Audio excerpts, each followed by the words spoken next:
Unsuccess के बहुत बाप रहते हैं, सक्सेस के बाप हजार होते हैं। इंडिया में, इंडिया के स्टेज पे मुंबई का दबदबा था। आज मुंबई से कितने टॉप बॉडी बिल्डर जा रहे हैं? खाने वाले का माइंड और आप क्या मेहनत कर रहे हो उसके ऊपर बॉडी बिल्डिंग है। आज सर क्या हुआ है, देखो जाके आप कितने बॉडी बिल्डर है जिनकी खुद की जिम है, कौन सपोर्ट कर रहा है? कोई नहीं, क्योंकि फाइनेंशियल वीक है बॉडी बिल्डर। गुरु शिष्य की परंपरा जो होती है वही खत्म हो चुकी है। मेहनत आप करते हो, सब आप करते हो और सपोर्ट आपकी फैमिली कर रही है। नमस्कार दोस्तों, मैं सूर्या रवाने और एक बार फिर आप सभी का मेरे चैनल में स्वागत है। आप सभी लोगों में जिम का शौक कितने लोग रखते हैं? बॉडी बिल्डिंग का शौक काफ़ी लोग। आज मैं जो वीडियो बनाने जा रहा हूँ ये है मिस्त्री ब्रदर्स। जी हाँ, मिस्त्री ब्रदर्स। इनके बारे में मैं अभी आपको फ़िलहाल तो ज़्यादा डिस्क्लोज नहीं करूँगा और स्पेशली वीडियो में इसके लिए शूट कर रहा हूँ कि एक वक्त था कि ये दोनों ब्रदर्स जब जिम के लिए जाते थे तो लोग इनका मजाक उड़ाते थे। इन सारी चीज़ों को ये लोगों ने इग्नोर किया और अपना जिम करते रहे। और एक वक्त ऐसा आया कि ये दोनों भाई ने मिलकर मुंबई को बॉडी बिल्डिंग में रिप्रेजेंट किया, महाराष्ट्र लेवल को रिप्रेजेंट किया। उस समय जो लोग इनका मजाक उड़ाते थे, इन पे जोक्स या कमेंट पास करते थे, आज वो या उनके बच्चे इनके जिम में आके ट्रेनिंग लेते हैं। तो चलिए हम मिस्त्री जिम चलते हैं मिस्त्री ब्रदर्स से मिलने के लिए और वहीं पर जाके आगे की बातें करते हैं, उनकी कहानी जानने की कोशिश करते हैं। तो चलें।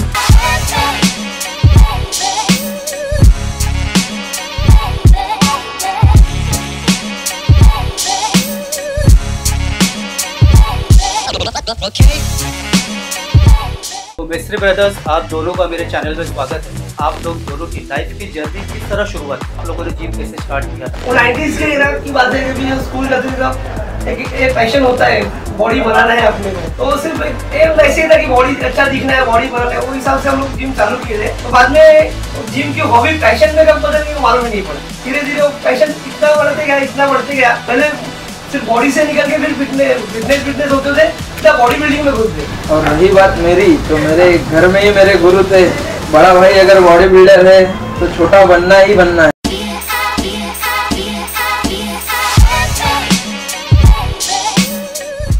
का अगर दौर था तो इतना जिम के लिए लोग इंटरेस्ट लेते थे। तो 90s के एरा में टॉपिंग बहुत ज्यादा होती थी।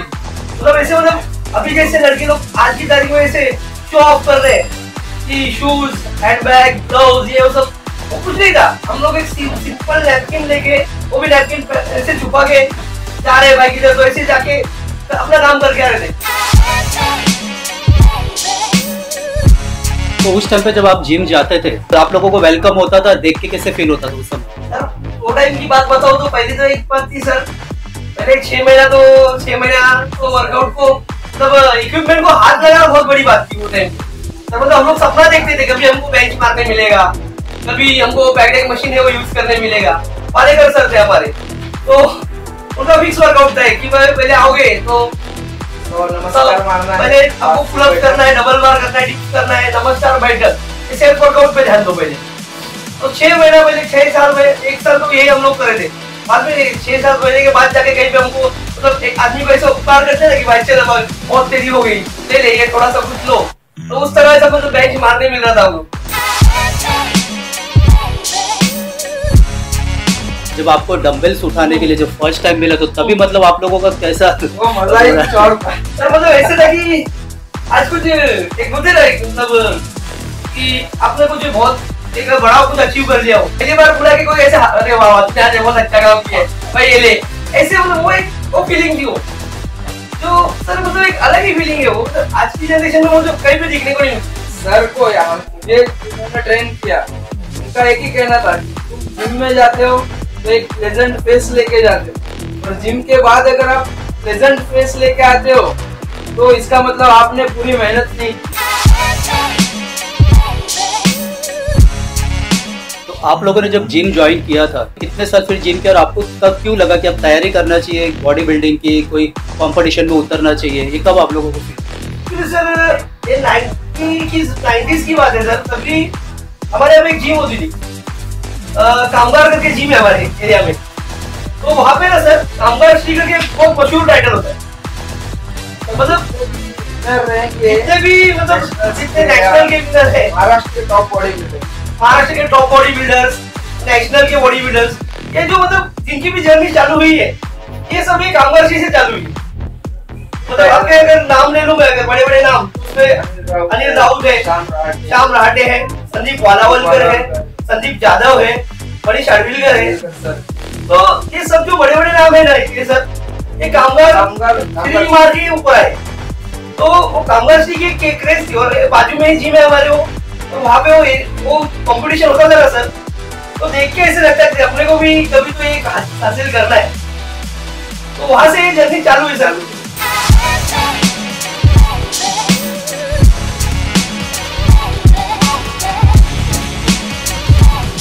एक नॉर्मल जिम करना अलग चीज होती है और उसकी तैयारी करना वो बिल्कुल टोटल अलग चीज है। सर वो मेहनत अभी कभी कभी मैं अगर सोचता हूँ तो मतलब ऐसे ये हो जाता है, मतलब एकदम यार सच में वो मेहनत थी क्या, क्योंकि सर उसको मेहनत बोल ही नहीं सकते, वो कुछ अजीब था, एक पागलपन था सर एक्चुअली। क्योंकि वो टाइम पे सर पहली बात तो टेक्निक नहीं था कोई, मतलब आज जैसे नॉलेज स्प्रेड हुआ है जैसे स्प्रेड नहीं था नॉलेज, गूगल नहीं था, यूट्यूब नहीं था, तो सर कोई और ऐसे थोड़े में बंदे ऐसे बहुत कम थे, मतलब जो कि सामने से आपको फोर्स करे कि भाई ये ऐसे करना है, ये ऐसे करना है। तो हमारे पास कोई रास्ता ही नहीं था।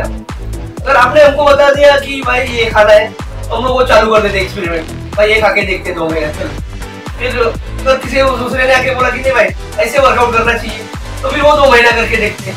तो सर मतलब जो एक हाथ चाहिए पीछे वो नहीं था वो टाइम।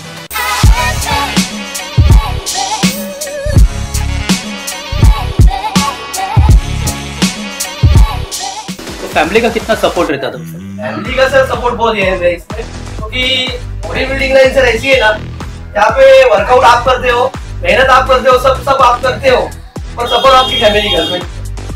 क्योंकि सर ये सब सैक्रिफाइस का गेम है, यहाँ पे सब डाइट वाइट जो भी होता है तो विदाउट फैमिली का आपको पॉसिबल ही नहीं, विदाउट फैमिली आप कर ही नहीं सकते। क्योंकि और सब सपोर्ट ठीक है सर, पर एक ओवरऑली जो बैकिंग सपोर्ट चाहिए ना वो फैमिली से ही आता है, आपकी फैमिली और फ्रेंड सर्कल, तो वो होना बहुत जरूरी है। फैमिली मोस्ट इम्पोर्टेंट है।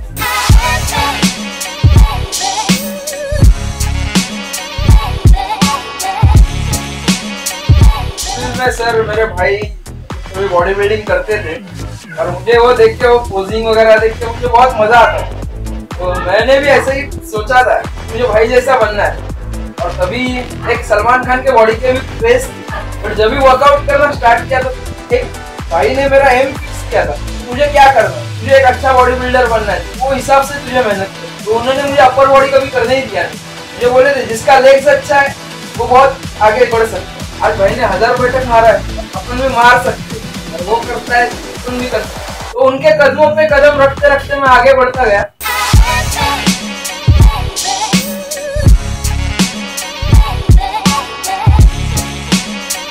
सर ने पहले स्टार्ट में सीनियर मुंबई किया था, उसके मुंबई में किया था, उसके बाद संघर्ष जो हमारे एरिया का टाइटल है उसमें किया था महाराष्ट्र, और उसके बाद उन्होंने जिम जब चालू किया 2009। क्योंकि सर मेरा करियर बहुत फ्लक्चुएट हुआ यहाँ हुआ, क्योंकि जब मैंने स्टार्ट किया था ना सर तो एक्चुअली उतना नॉलेज नहीं था, और दूसरी बात की पीछे गॉडफादर नहीं था कोई, मैं जो भी कर रहा था अकेले ही कर रहा था। तो एक सपोर्ट जो चाहिए एक्टिंग तो नहीं, बाद में जैसे मैंने इसको बैकिंग प्रोवाइड, और सर भाई इस लाइन में जब आया ना तो मैं एक्चुअली ग्रेजुएशन की बात कर सिचुएशन थी वो कि 2 डिग्री है मेरे पास, जॉब तो करना ही नहीं है, तो कॉमर्स लाइन मैंने छोड़ दिया था।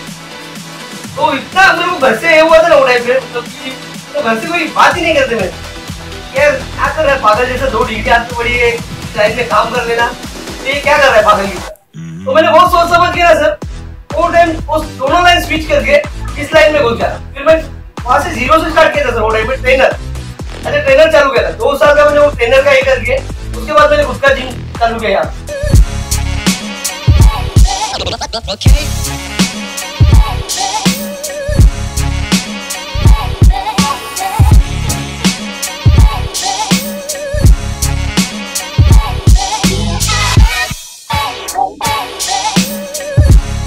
कैसे होता था कि हम लोग जिस जिम में जाते थे वहाँ हम लोग जाते थे 6 बजे, काम में सब करके या कॉलेज में होता था वो करके, और वहाँ का टाइमिंग 8:30 बजे का था।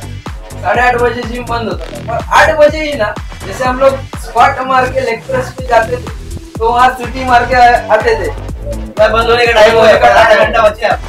तो कैसे कि हमारा 50% वर्कआउट हुआ है, और बाद में जो बाकी का 50% है वो हमको एक आधे घंटे में करना पड़ता है। इसको 1 से 1.5 घंटा लगा। भाई ने फिर सोचा हम लोग अपने ही जगह पे वर्कआउट करें, इसके लिए हम लोग थोड़ा थोड़ा यहाँ वहाँ से जमा किए इक्विपमेंट, थोड़ा थोड़ा इधर से करके फिर यहाँ पे हम लोगों ने खुद का चालू, थोड़ा खुद के लिए कर दिया।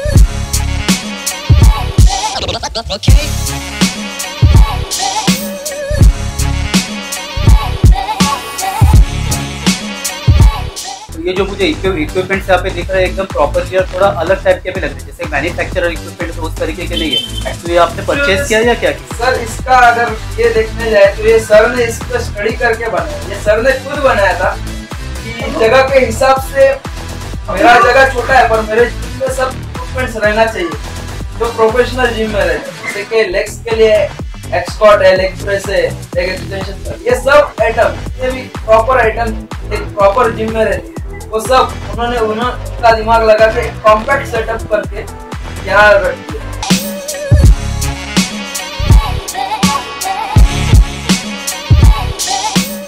एक बात होती है कि बेसिक चीजें कभी चेंज नहीं होती, आप नए कितने भी एक्सपेरिमेंट कर लो, नए कितने भी कुछ करो, पर वेट सेम ही रहता है। तो मैंने सोच किया था कि मेरे को अगर ओल्ड स्कूल के काम करना है, अगर बॉडी बिल्डर अच्छे बनाने हैं तो मैं खुद का ही जिम लगाना है, क्योंकि दूसरे के जिम में जाके मैं मेरा ये वर्कआउट करके दिखाऊंगा। आज भी सर मेरे यहाँ पे होता है, मेरे यहाँ पे तो वर्कआउट करते हैं बंदे, बाहर फिटनेस में जाते हैं जहाँ पे करने के लिए, वहाँ पे उनको नहीं अलाउ करते।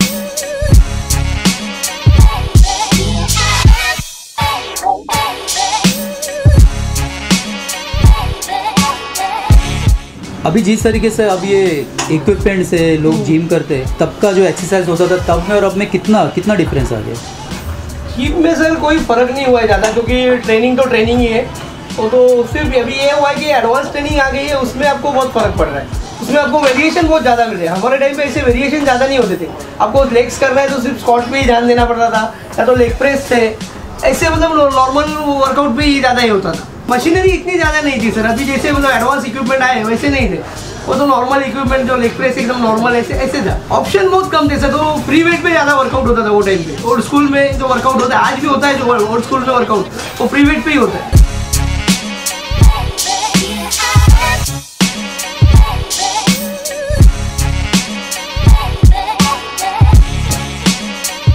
लॉकडाउन में आपको पता चला कि जिम भी एकदम सडनली शट डाउन, तो क्या रिएक्शन था आपका?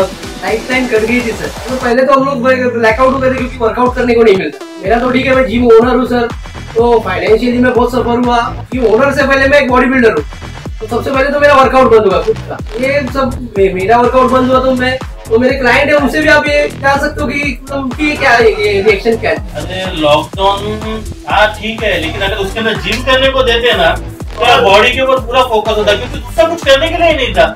अपना इतना दिन का मेहनत है ना, ये 8 महीने में पूरा वाट है। तो ये उम्र में है ना फिजिकल फिटनेस चाहिए थी, ये उम्र में एक्सरसाइज करेंगे तो थोड़ा ज्यादा अच्छी लाइफ जिएंगे। अभी दुगने मेहनत से करना है भाई, वो 8 महीने का बैकलॉग निकालना है। एक्सेप्ट करिए सर। ओके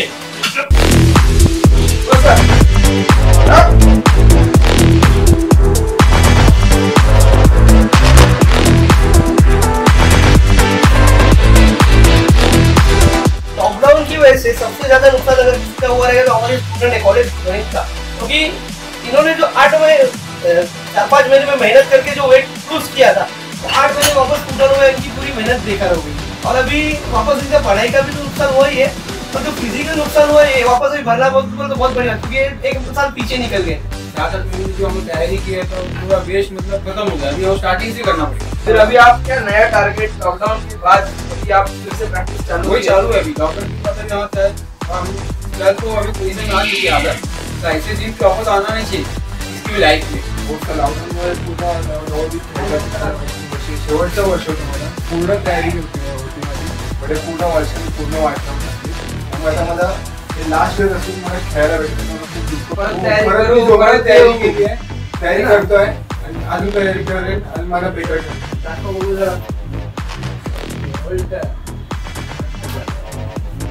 आपण पण वरती यायचं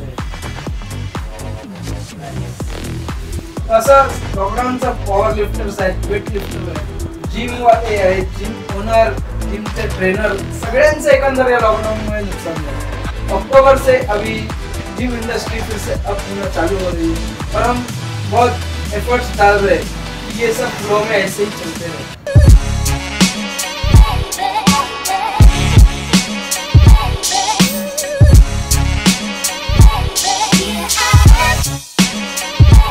उमेश, आपसे ये जानना चाहूँगा कि आपके लाइफ में गोल्डन पीरियड कब आया? आपने जब पार्टिसिपेट कहीं पे किया होगा तो कैसा, मतलब आपका एक्सपीरियंस था, कुछ शेयर करना चाहोगे? जी सर, 2012 में मैं नवोदित मुंबई श्री खेला था। 2012 नवोदित मुंबई श्री का गोल्ड मेडल मारने के बाद मेरा स्टेट महाराष्ट्र श्री के लिए सिलेक्शन हुआ, जो कि पुणे में था, पुणे महापौर श्री करके। तो वहाँ मैं ब्रॉन्ज मेडल लगा और उसके बाद मैंने पीछे मुड़ के देखा ही नहीं। वहाँ से मैं मिस्टर इंडिया खेलने लगा। हैदराबाद में गया था वो कंपटीशन खेलने। मेरा लाइफ का सबसे बेस्ट कंपटीशन, वो कंपटीशन में मैं संग्राम चौगुले के साथ पार्टिसिपेट किए थे। संग्राम सर थे वहाँ। और उसके बाद फिर 2013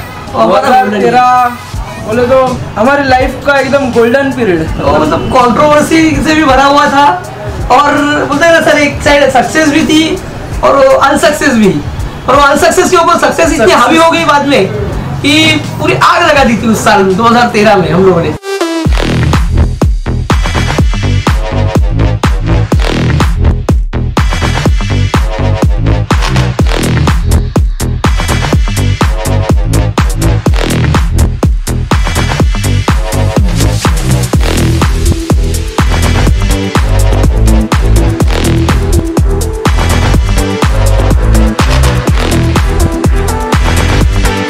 सर 2013 की शुरुआत इतनी पॉजिटिव हुई थी सर हमारे साथ कि 2013 में जो कामगार श्री करके हम लोगों ने बोला था आपको कि हमारे एरिया की सबसे प्रेस्टिजियस, मतलब जो लास्ट 20 ईयर से हमारे एरिया के किसी लड़के को मारने को नहीं मिलती, शायद मुझे भी नहीं मिली थी मारने को। जो वो टाइटल मैंने मार दिया था सर, वो भी 6 कंपैरिजन लगा के, वो सर सबसे बड़ी अचीवमेंट थी लाइफ की।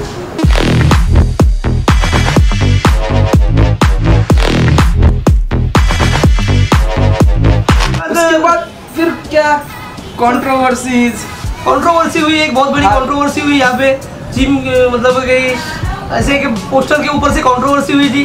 तो वो कंट्रोवर्सी की आग इतनी फैल गई बाद में कि वो साल फिर 2013 में जो टॉप से बॉटम तक थे जितने भी कॉम्पिटिशन, वहाँ पे हम लोग विनर थे, सब गोल्ड मारे थे। मतलब वो ऐसे नहीं होता सर कि आपके कुछ गलत हो रहा है तो गलत के साथ एकदम ये हो, वो गलत का आप सही भी यूज कर सकते हो। आग लगी है अगर तो दो चीजें हो सकती है सर इसमें, एक तो आग से आप घर जला सकते हो या तो रोटियां सेक सकते हो। हम लोगों ने रोटियां सेक ली हमारी।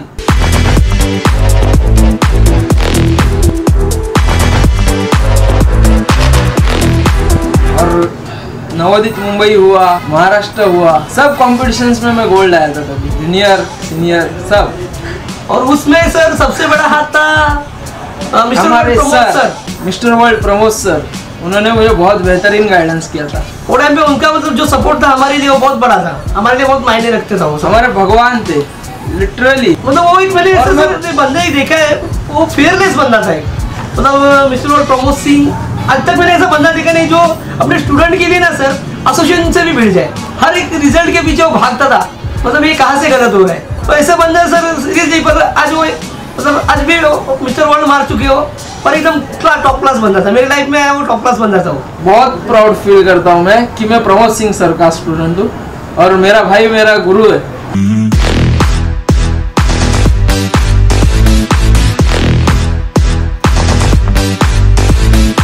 तो फिर ऐसी क्या बात हो गई कि आपको जब इतना अच्छा गोल्डन पीरियड चल रहा था, आप बॉडी बिल्डिंग में पार्टिसिपेट कर रहे थे, तो सडनली फिर आपने उसको स्टॉप क्यों कर दिया? और आगे भी जा सकते थे।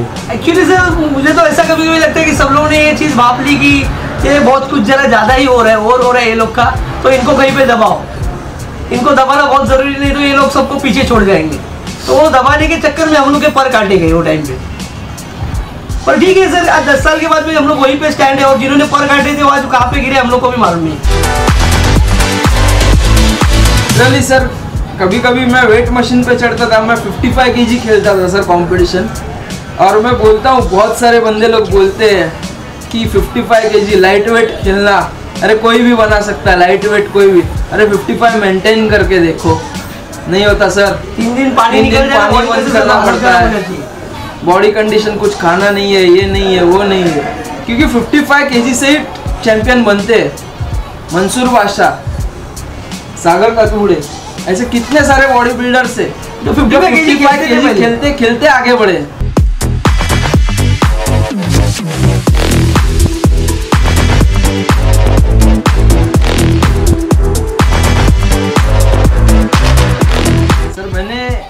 2013 में ना मुंबई श्री खेला, और मुंबई श्री से पहले एक कंपटीशन खेला था कांदिवली श्री करके। इंडियन नेवी की पूरी टीम वो कंपटीशन में थी, और मुझे लगता नहीं वो टाइम पे इंडियन नेवी जैसे बॉडी बिल्डर्स कोई थे, Indian top body builder railway की टीम थी उसमें। और ऐसा हादसा हुआ सर कि मेरा कंपैरिजन लगा था इंडियन नेवी के एक प्लेयर से, जो कि जाना माना बॉडी बिल्डर है, और वो सेकंड लगा था वो कंपैरिजन के बाद, और मैं विनर बैठा था। उसके 2 दिन बाद ही मुंबई श्री थी, और मुंबई श्री में ना एक ऐसा हादसा हुआ ना, उसके बाद मैंने बॉडी बिल्डिंग ही छोड़ी।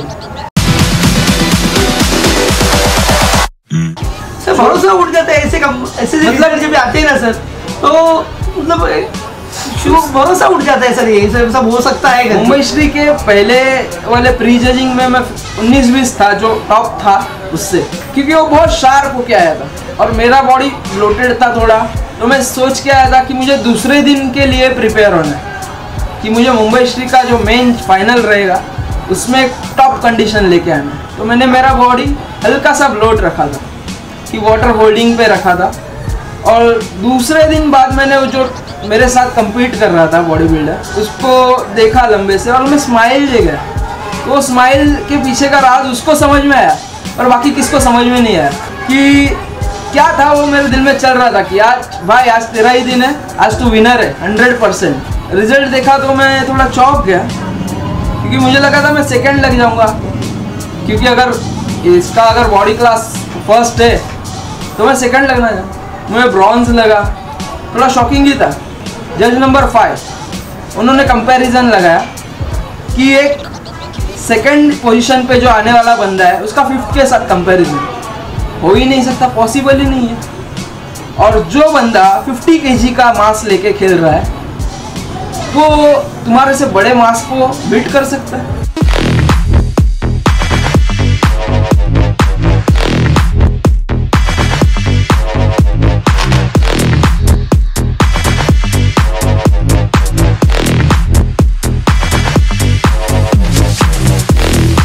मैंने बहुत सारे जगह अपोलॉजी लेटर्स दिए, मैं गलत नहीं था, मैं बेशक गलत नहीं था, क्योंकि 7 से 8 10 गोल्ड मेडल मेरे लाइन में थे, वो ब्रॉन्ज उधर डिजर्व ही नहीं करता था, फिर भी अपोलॉजी लेटर दो, ये सब फ्लो हुआ।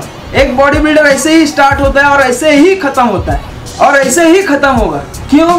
क्योंकि गलत चल रहा है सर, आवाज किधर से भी नहीं उठती, और जब तक नहीं उठेगी तब तक अच्छे बॉडी बिल्डर ना इसमें ही दिखेंगे आपको।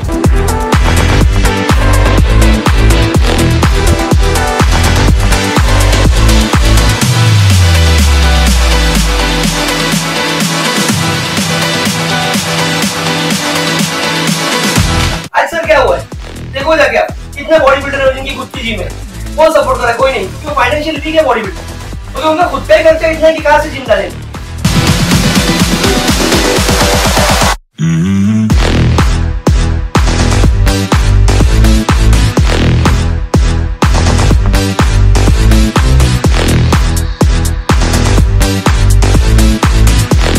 अरे हर कोई ये नहीं होता कि हम लोग की तरह, मतलब लकी नहीं होता कि भाई चलो डाल दी, तो नहीं है। क्यों? उनमें टैलेंट नहीं है बॉडी बिल्डर में, तो सब नॉलेज है, पर सपोर्ट नहीं है उनको।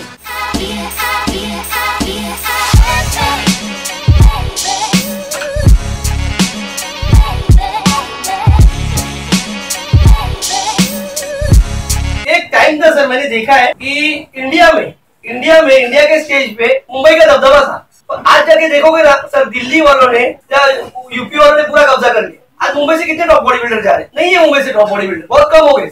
क्यों हो गए? इसका रीजन यही हुआ क्योंकि वो एक लिंक जो थी बनी हुई ना लाइन, वो लाइन अब पे तो स्टॉप हो गई।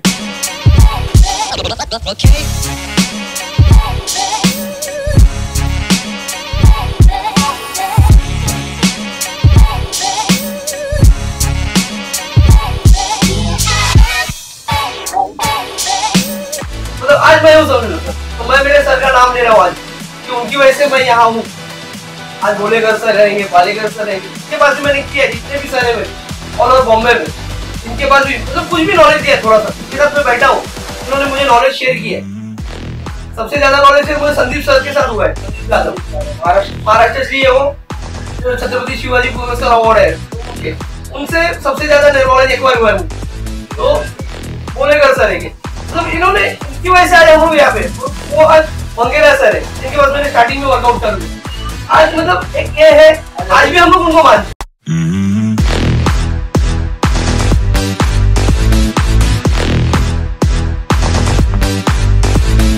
आप सब देखेंगे ना, हमारे जितने भी गुरु है आज की हमारे जिम में सभी के फोटोज लगाए हैं कि आज हम जब भी सुबह उठ के आते हैं यहाँ तो हम लोग पहले सब देखते हैं कि आज हम लोग तो आज स्टैंड है जो भी उनकी वजह से सर, उनकी वजह से।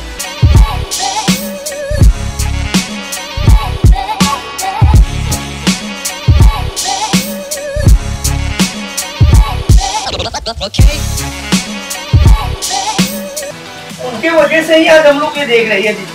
नहीं तो क्या थे हम लोग, क्या थे जीरो थे, हमको क्या मालूम था, कुछ नहीं। अगर वो टाइम में वो कुछ भी रहेगा, उन्होंने जो एफर्ट डाले हमारे पीछे, वो एफर्ट का काम था कि आज हम लोग यहाँ पे खड़े। ये तो क्या है, ये तो आज इंटरव्यू नहीं हो रहा।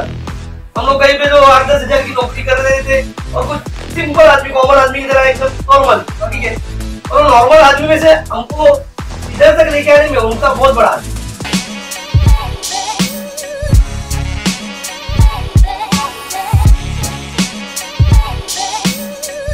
अभी सर वो चेंज हो गया, अभी से जाना है जिम में, मुझे इंस्टा पे 2-4 वीडियो अपलोड करूंगा मैं, 10 फॉलोइंग बढ़ानी है, सोशल मीडिया पे थोड़ा एक्टिव हो जाऊंगा तो थोड़ा यूट्यूब से इधर उधर से थोड़ा ये हो जाएगा। ऐसे मतलब सर अभी एम चेंज हो गई है।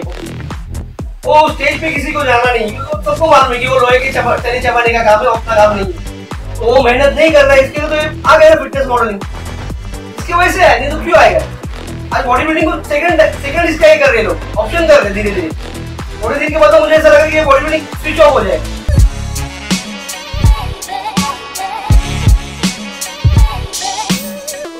आज जब बच्चा के लिए जिम आता है ना सर, वो उसका पहले दिन ही इतने क्वेश्चन रहते हैं ना सर, कि मतलब सब उसको मालूम है, उसको पहले दिन से सब मशीन यूज कर रहा है, सब। तो अभी वो बहुत प्रोफेशनलाइज हो गया, यही खत्म हो चुका है। वो गुरु शिष्य की परंपरा जो होती है वही खत्म हो चुकी है। अभी वो कुछ नहीं बचा है। अभी सिर्फ मैं यहाँ पे जा रहा हूँ, मैं फीस भर रहा हूँ, वो मेरे जो ट्रेनर है सामने उसको मैंने हायर कर लिया और वो ट्रेनर है मेरा, मैं पैसा दे रहा हूँ तो मेहरबानी नहीं कर रहे, मेरे को सिखा रहे हो। ये बात उसकी आज की जनरेशन की। और यहाँ से सब खत्म हो चुके थे, और ऐसे नहीं ये खत्म हो चुका है, कुछ बच्चे हैं भी तो बहुत कुछ कर रहे हैं।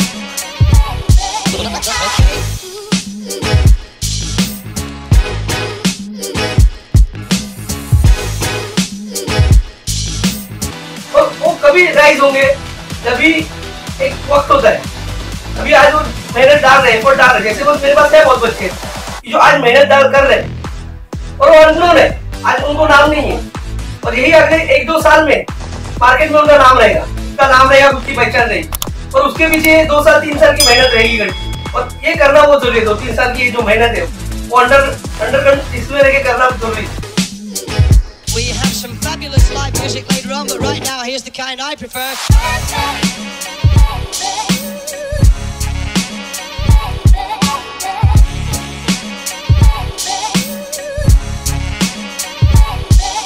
Okay. तो दोस्तों ये थी मेसी ब्रदर्स की कहानी, किस तरह इन्होंने स्ट्रगल किया, जिम करने के लिए जाते थे, इनका मजाक उड़ाते थे लोग, इन्हें अपना नैपकिन और जो बनियान होता है ये छुपा के लेके जाना पड़ता था। और जो लोग इनका मजाक उड़ाते थे उनके फैमिली मेम्बर्स या उनके बच्चे आज इस जिम में आके जिम करते हैं। और जो इन्होंने डिस्कस किया था गुरु शिष्य की जो परंपरा जो आज नहीं रह गई है, आज इतना जिम मॉडर्नाइज हो गया है। एक्चुअली जो पहले जिम किया करते थे, एक गुरु जो हिसाब से बताते थे ट्रेनर, उस तरीके से सारा जिम होता था। और ये कोरोना पीरियड की जो इन्होंने कहानी बताई, किस तरीके से इनका लॉस हुआ, जो इनके स्टूडेंट्स थे जो यहाँ पे ट्रेनिंग के लिए आते थे उनका लॉस हुआ है। तो जितने लोग आज जो है कोरोना पीरियड के बाद में सभी लोगों को ज़ीरो से फिर से स्टार्ट करना पड़ रहा है। तो जैसे मैं हर वीडियो में आपको बताता हूँ, मेरा एक ही कोरोना में स्लोगन है, अभी नहीं तो कभी नहीं। और अभी नहीं तो कभी नहीं आज की स्टोरी को एक कहावत परफेक्टली सूट होता है। तो मेरी सभी से यही गुजारिश है कि वीडियो को ज़रूर पूरा से पूरा देखिए और शिव साई जो मेस्री ब्रदर्स है इन्हें सपोर्ट कीजिए। और जो नीचे भी मैं आपको नंबर्स दिखा रहा हूँ, ये मेस्री ब्रदर्स के नंबर्स है। इनसे अगर आपको कोई भी टेक्निक के बारे में जानना है या जिम से रिलेटेड जो भी क्वायरीज होगा, आप इन्हें इन दोनों को बेशक कॉल कर सकते हैं या आपको इजीली गाइड करेंगे। Thanks sir, thank you. आप यहाँ पे आए, हमारे लिए इतना टाइम निकाला आपने। अपने एफर्ट दिए। इसके लिए मैं मेरी तरफ से शिवसाई जिम की टीम की तरफ से और टीम मॉन्स्टर की तरफ से आपके तहे दिल से शुक्रगुजार हूँ और ऐसे ही सपोर्ट हमारे हमको रखना। मैं आशा करता हूँ कि वीडियो आपको पसंद आया होगा। अगर ये वीडियो आपको पसंद आता है तो आप अपने फ्रेंड्स के साथ में या फैमिली मेम्बर्स के साथ में इसे शेयर कीजिए और वीडियो को जरूर लाइक कीजिए। नेक्स्ट वीक में फिर से एक नई वीडियो के साथ में हाजिर होऊंगा। तब तक के लिए नमस्कार।